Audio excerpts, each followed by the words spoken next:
history. I just had to grab my coffee. Okay. Oh, well, I waited too long and now it's cold again. That's all right.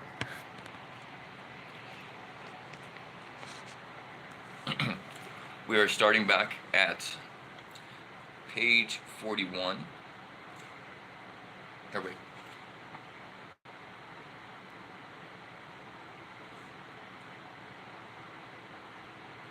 Nope. 31.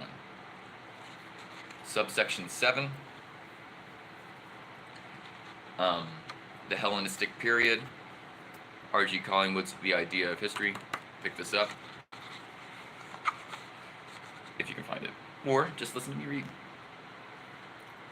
After the 5th century BC, the historian's outlook underwent an enlargement in time. When Greek thought, having attained a consciousness of itself and its own worth, set out to conquer the world, it embarked on an adventure whose development was too vast to fall within the view of a single generation. And yet its consciousness of its own mission gave it a conviction of the essential unity of that development. This helped the Greeks to overcome the particularism which had colored all their historiography before the time of Alexander the Great. In their eyes, history had been essentially the history of one particular social unit at one particular time. They were conscious that this particular social unit was only one among many, and insofar as it came into contact, friendly or hostile, with others during the given space of time, these others put in an appearance on the stage of history. But although for this reason Herodotus has to say something about the Persians, he is interested in them not for their own sake, but only as enemies of the Greeks, worthy and honorable enemies, but still enemies, no more. Still enemies and no more. They were conscious in the 5th century and even earlier that there was such a thing as the human world, the totality of all particular social units. They called it he oikomene,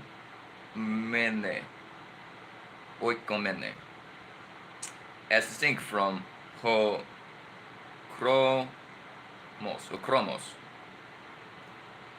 the natural world. But the unity of this human world was only for them a geographical, not a historical unity. The consciousness of that unity was not a historical consciousness. The idea of ecumenical history, world history, was non-existent.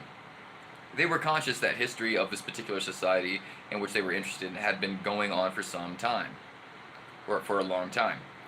But they did not try to trace it back very far. The reason for this I have already explained. The only genuinely historical method hitherto invented depended on cross-questioning eyewitnesses. Consequently, the backward limit of any historian's field was dictated by the limits of human memory. These three limitations were all overcome in what is called the Hellenistic period. 1. The symbol of parochial outlook of the 5th century Greeks is the linguistic distinction between the Greeks and the barbarians. The 4th century did not obliterate this distinction, but it abolished its rigidity. This was not a matter of theory, it was a matter of practice. It became a familiar fact about the contemporary world that the barbarians could become Greeks. This Grecicizing of barbarians is called in Greek Hellenism Hellenism Elenigein.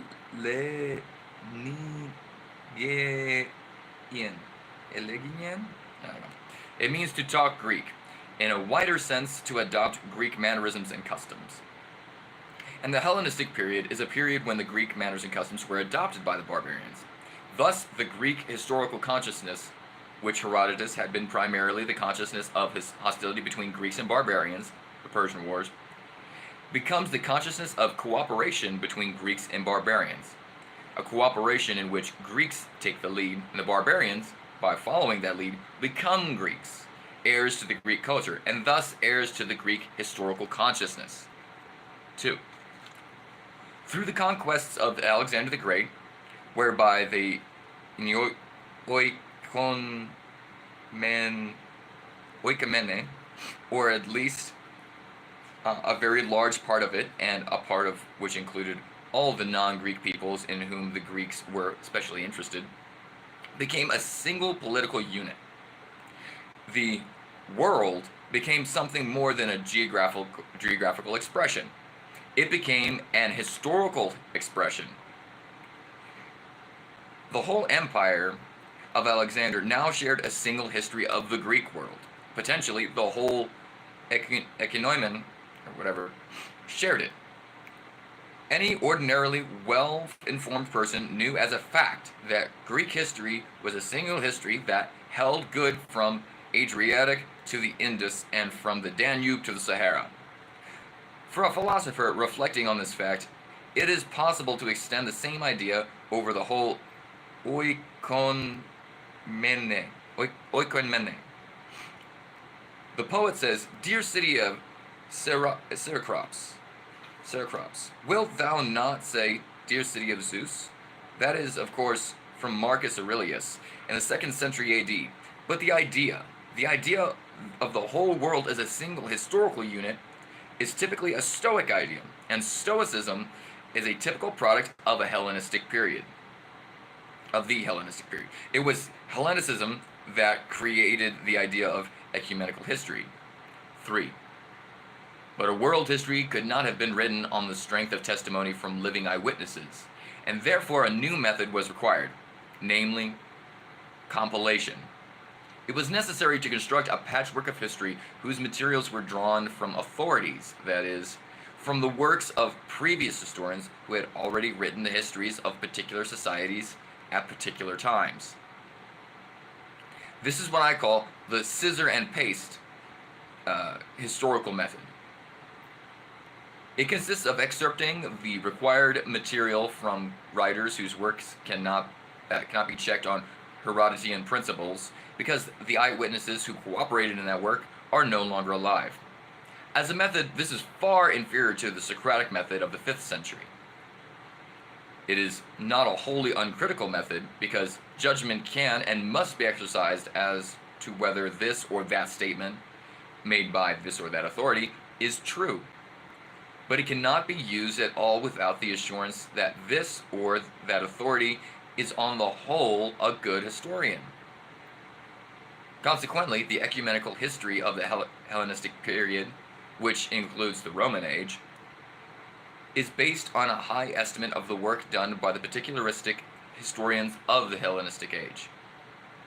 It was especially the vividness and excellence of the work done by Herodotus and Thucydides that recreated a lively idea of the 5th century in our minds of later generations and increased the backward scope of historical thought. Just as past achievements of great artists gave people a sense that artistic styles other than that of their own day were valuable, so that a generation of literary and artistic scholars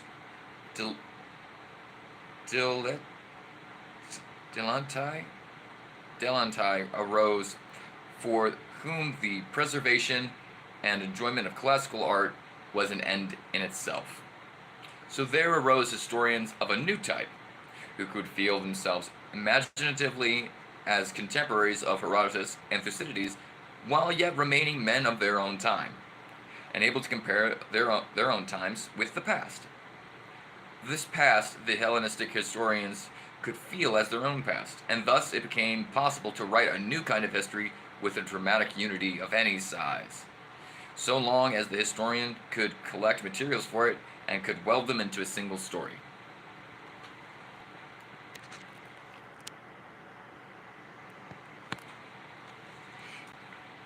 The idea of this new kind of history is full grown in the work of Polybus. Like all real historians, Polybus has a definite theme. He has a story to tell, a story of notable and memorable things, namely the conquest of the world by Rome. But he begins that story at a point more than 150 years before the time of writing, so that the extent of his field is 5 generations instead of 1. His ability to do this is connected with the fact that he is working in Rome, whose people had a kind of historical consciousness quite different from that of the Greeks. History for them meant continuity, the inheritance from the past of institutions scrupulously preserved in the form in which they were received, the molding of life according to the pattern of ancestral custom. The Romans, acutely conscious of their own continuity with their past, were careful to preserve memorials of that past. They not only kept their ancestral portraits in the house as a visible symbol of continuing and watchful presence of their forefathers in directing their own life, but they preserved ancient traditions of their own corporate history to an extent unknown to the Greeks. These traditions were no doubt affected by the inevitable tendency to project the characteristics of the late Republican Rome into the history of her earliest days. But Polybus, with his critical and philosophical mind, guarded against the historical dangers of that distortion by only beginning his narrative where his authorities became, in his own opinion, trustworthy. And in using these sources, he never allowed his critical faculty to go to sleep. It is to the Romans, acting as always under the tuition of the Hellenistic mind, that we owe the conception of a history both ecumenical and national. A history in which the hero of the story is continuing and corporate spirit of a people, and in which the plot of the story is the unification of the world under the people's leadership. Even here, we have not arrived at the conception of natural history as we understand it. National history, as the complete biography, so to speak, of a people is from its very beginnings. National history, as the complete biography, so to speak, of a people from its very beginnings. For Polybus, the history of Rome begins with Rome already being fully formed, adult, ready to go forth on her mission of conquest. The difficult problem of how a national spirit comes into existence is not yet tackled. For Polybus, the given, ready-made national spirit is the upekimenon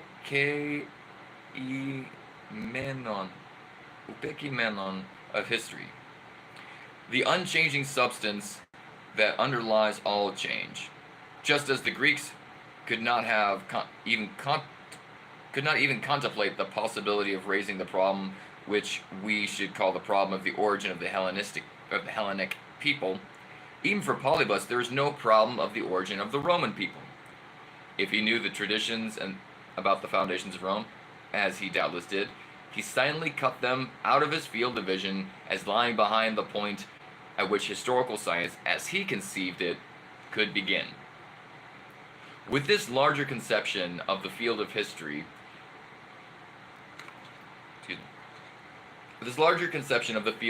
comes a more precise conception of history itself.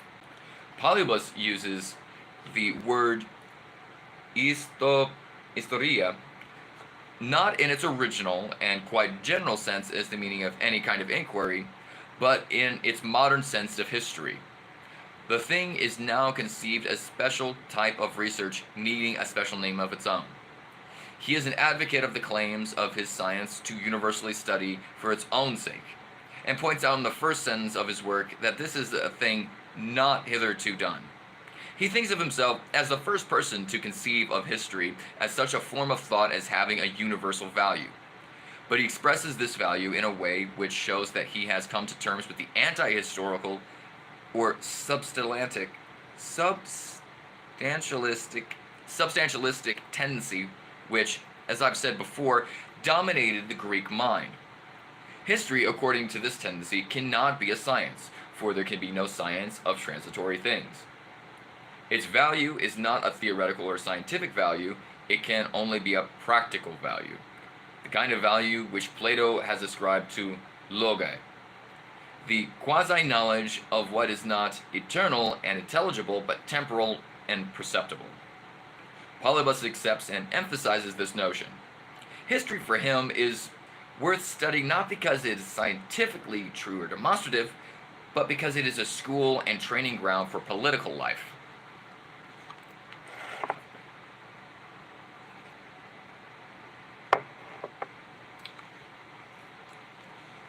once I get to the 10th page, I'll stop and read comments.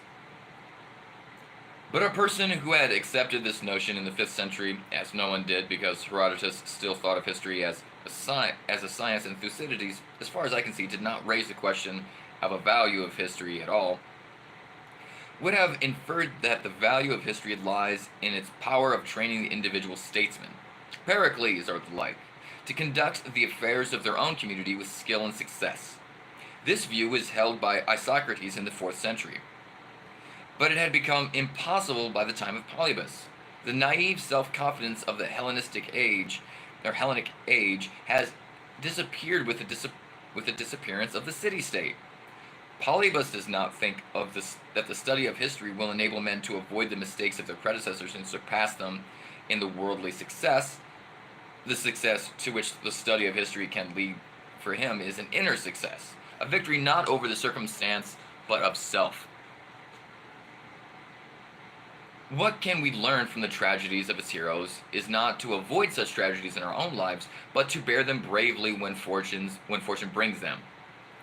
The idea of fortune, Tutsi, I can't pronounce that one, bulks largely in this conception of history, and imports into it a new element of determinism. As the canvas on which the historian paints his picture grows larger, the power attributed to the individual will grows less. Man finds himself no longer the master of his fate in the sense that what he tries to do succeeds or fails in proportion to his own intelligence or to the lack of it. His fate is master of him, and the freedom of his will is shown not in controlling the outward events of his life, but in controlling the inward temper in which he faces these events.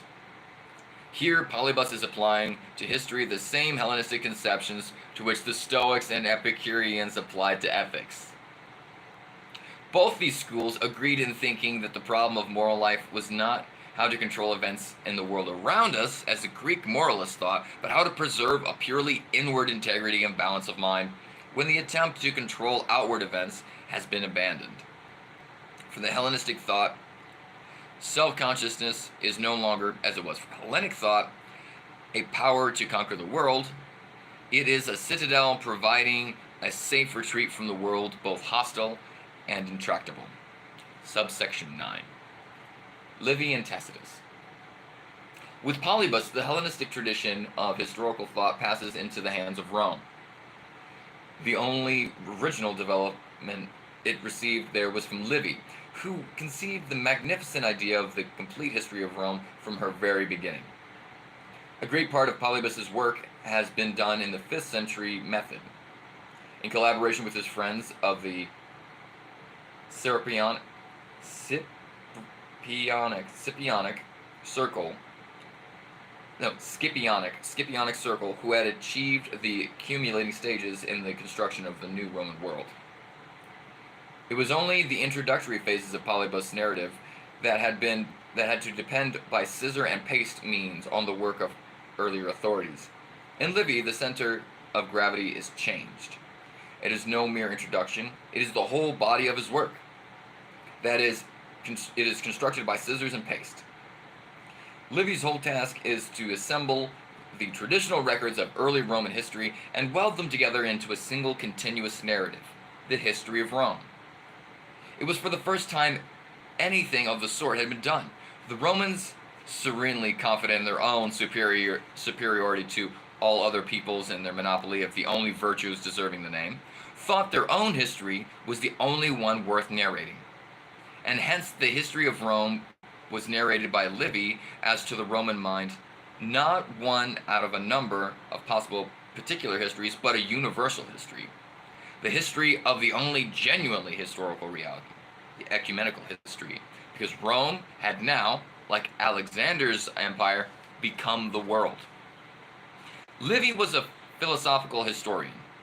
Less philosophical, no doubt, than Polybus, but more philosophical than any later Roman historian. His preface, therefore, deserves the closest study. I shall commit briefly on a few points in it. First, He pitches the scientific claims of his work very low. He makes no claim to the original research or original method. He writes as if his chance of standing out from the ruck of historical writers depended chiefly on his literary qualities. And certainly these qualities are, as all readers have agreed, outstanding. I do not I need not quote the praise of such qualified critics as Quintilian. Secondly, he emphasizes his moral purpose. He says that his readers will doubtlessly prefer to be told about the recent past, but he wants them to read about the remote past because he wishes to hold up before them the moral example of the early days when Roman society was simple and uncorrupted, to show them how the foundations of Roman greatness were laid in the primitive morality. Thirdly, he is clear that history is humanistic. It flatters our conceit, he says, to think of our origins as divine. But the historian's business is not to flatter his reader's conceit, but to paint the doings and manners of men. Livy's attitude towards his authorities is sometimes misrepresented. Like Herodotus, he is often charged with the grossest credulity. But like Herodotus, wrongly. He does his best to be critical, but the methodical criticism practiced by every modern historian was still not invented. Here was a mass of legends. All he could do with them was to decide as best he could whether or not they were trustworthy. 3 courses were open to him: to repeat them, accepting their substantial accuracy, to reject them, or to repeat them with the caution that he was not sure about their truth.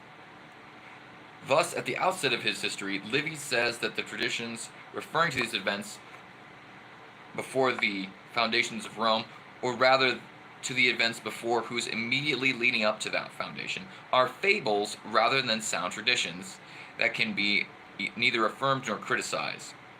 He therefore repeats them with caution, merely marking that they show a tendency to magnify the origins of the city, but mingling divine agencies with them. But once he comes to the foundation of Rome, he accepts the tradition pretty much as he finds it.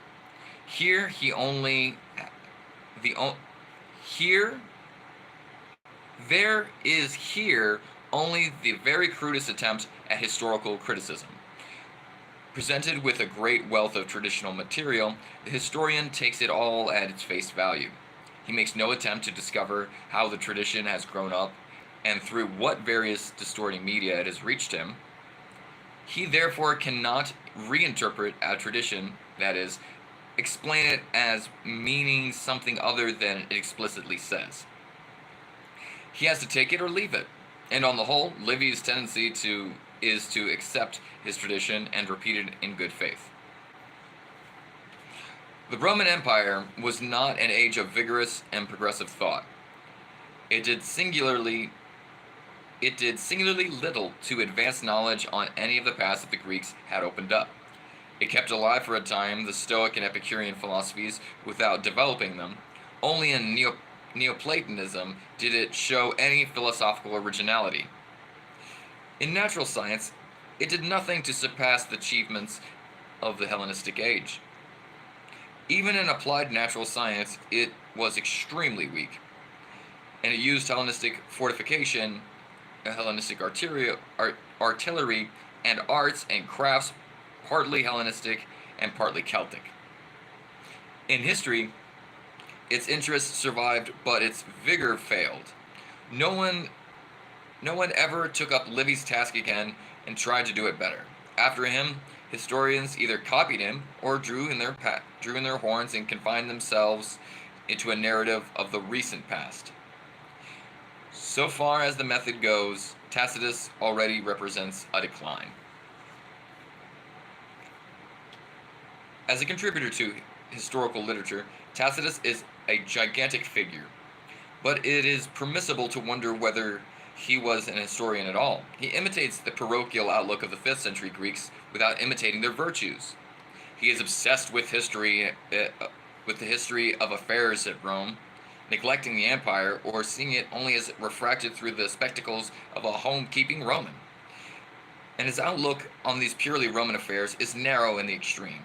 He is flagrantly biased in the flavor of the senatorial opposition.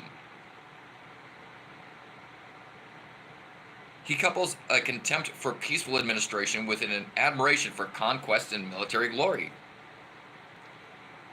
An admiration blinded by his remarkable ignorance of the actualities of warfare. All of these defects make him curiously unfit to be the historian of the early Principate. But at bottom, they are only symptoms of a graver and more general defect. What is really wrong with Tacitus is that he never thought out the fundamental problems of his enterprise. His attitudes towards philosophical groundwork of history is frivolous, and he takes over the current pragmatic view of its purpose in the spirit of a rhetorician rather than that of a serious thinker. Quote, his professed purpose in writing is to hold up signal examples of political vice and virtue for posterity, or to excrete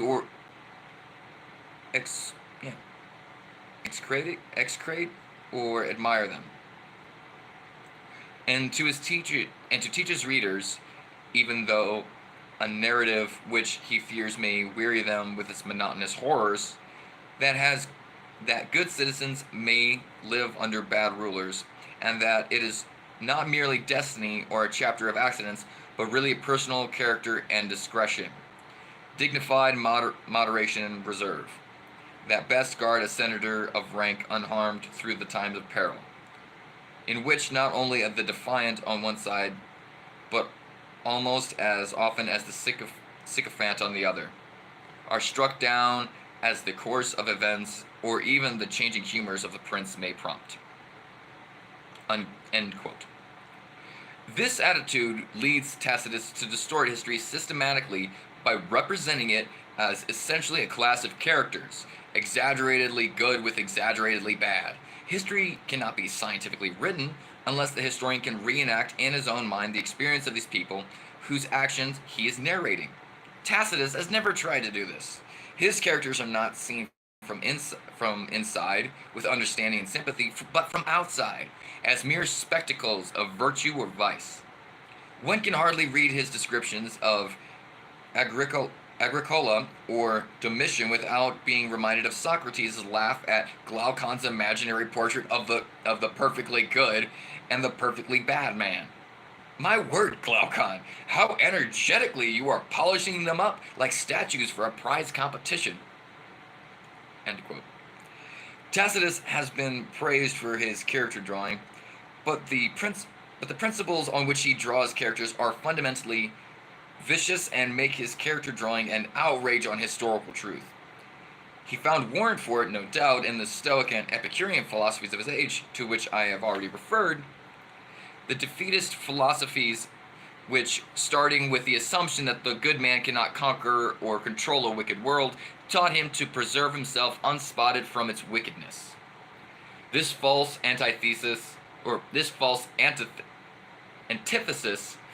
between the individual man's character and his social environment justifies, in a sense, Tacitus's method of exhibiting the actions of an historical figure as flowing simply from his own personal character, and making no allowance whether for the way in which a man's actions may be determined partly by his environment and only in part by his character, or for in the way in which a character itself may be molded by the forces to which a man is subjected by his environment. Actually, as Socrates urged against Glaucon, the individual character considered in isolation from its environment is an abstraction, not really an existing thing. What a man does depends only to a limited extent on what kind of man he is. No one can resist the forces of his environment. Either he conquers the world or he's conquered by them. Thus, Livy and Tacitus stand side by side as the two great monuments to the barrenness of to Roman historical thought. Livy has attempted a great task, but he failed in it because his method is too simple to cope with the complexity of his material. And the story of his ancient history of Rome is too deeply permeated with fabulous elements to be ranked with the greatest works of historical thought. Tacitus has attempted a new approach, a psychological didactic. But instead of being an enrichment of historical method, this is really an impoverishment and indicates a declining standard in historical honesty. Subsequent historians under the Roman Empire, instead of overcoming the obstacles which Livy and Tacitus were baffled, never even equaled their achievement. As the empire went on, historians began more and more to content themselves with the wretched business of compilation, amassing in uncritical spirit what they found in earlier works and arranging it with no end in view except at best the edification of some kind of propaganda. And that is, we are now up to subsection 10, page 40, character of Greco-Roman historiography, humanism. And that is all for today's reading of R.G. Collingwood's The Idea of History. As I said, I will read the comments now. Yes, I am reading you a book. I'm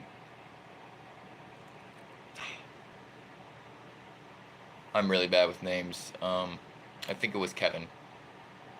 If you go back, if Mr. Nothing, whoever because your thing, profile says nothing on there, so I think your name is Kevin. If that's you, I can't remember. Yes, I'm done reading the book. I am sorry I'm not doing any more singing and playing guitar right now, to respond to the earlier comments. This is the time that I do the reading stuff. I'm trying to kind of get audiobooks made for people that don't have them, or stuff that's... I would like an audiobook of this. I couldn't find it, so I decided to start making them. So I'm going to do that with pretty much all my books. I'm going to go through, start reading them, because I think people need to have access to this. We need more useful knowledge out there. We need more teaching, essentially.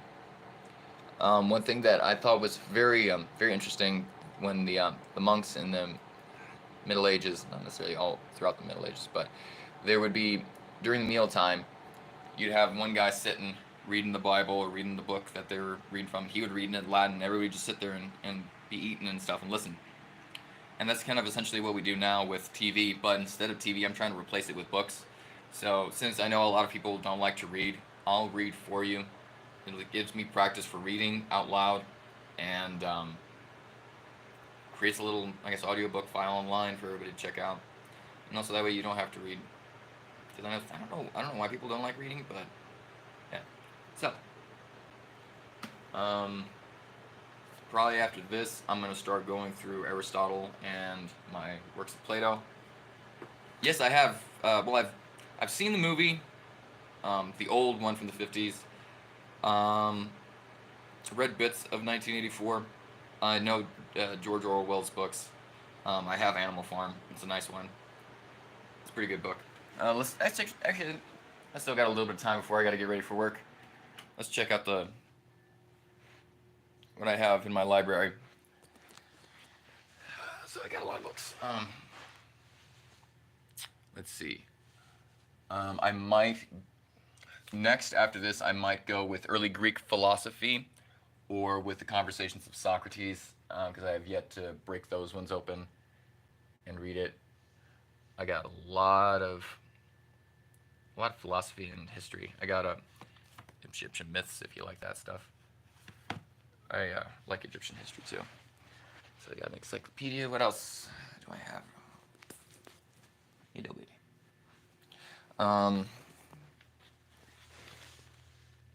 Yeah, most of my stuff is history or philosophy. So that and old Greek tragedies and programming books. And books on religion. Got a lot of books on religion.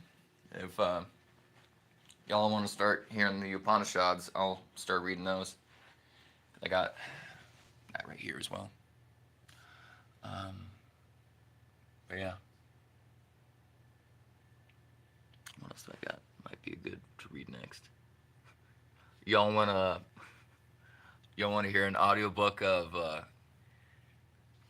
I freaking love Diogenes, man. I have only read little bits of some of the quotes of him. I haven't read any. I didn't know that he had any works written. Um, maybe I'll break out Agrippa's 3 books of occult philosophy someday. I also got a huge book on Mark Twain. You ever read Spinoza? I got Spinoza's Ethics. Confusing as hell. Love it though. And more works of Plato. Homeric hymns. Have y'all ever heard of Robert Anton Wilson? Amazing writer. Big in the 60s and 70s as kind of, he was part of the movement that with Timothy Leary and oh shit, I did not know he had 9 books. I'm gonna have to look into that because I haven't found them anywhere. Because I like to kind of just, I go to bookstores and then I go hunting, and I'll look for something that just catches my eye, or just people's houses. Sometimes I'll be like, hey man, you reading that? And they're like, no, I don't like it. Like I found some person had randomly Manly P. Hall's Light of the Vedas, freaking awesome. Although I will say it's a little. I mean, he weaves in some I guess you could call it theosophy history, kind of like what they think of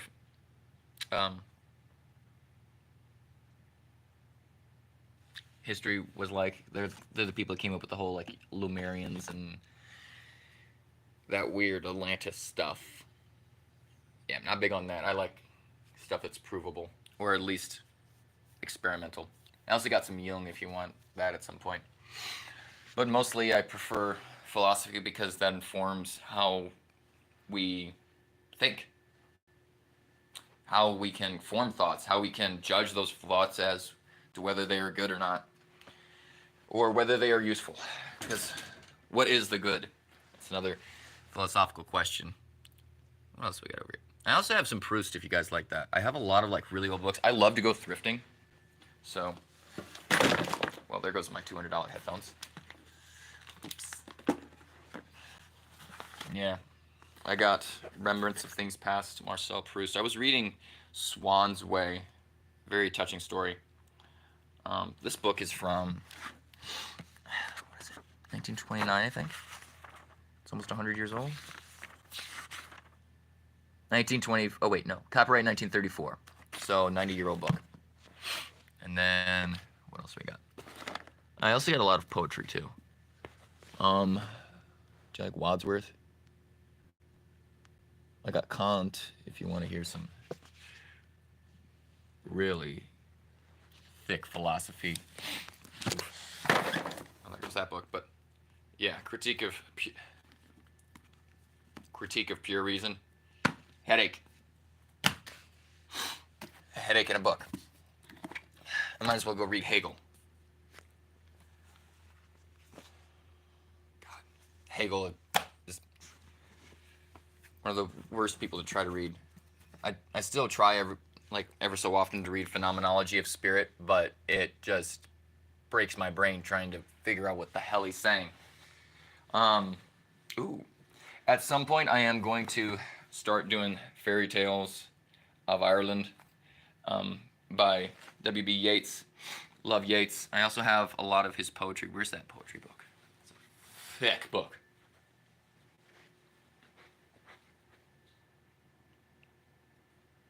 I also got a lot of Bibles for some reason. Now I got this Saphir book here. What else do I got over here? Huh.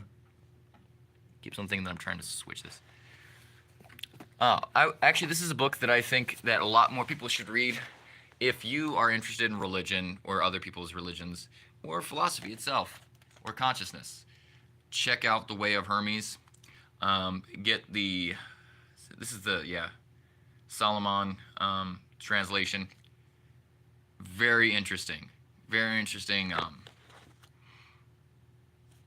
I would say it's like a cross between kind of like the Book of Revelations for weirdness of imagery and like almost a 60s psychedelic trip of philosophy. Anyways, that's it for today's reading. Usually I don't even do anything after the reading. But peace out. See you guys tomorrow, and we'll finish the book.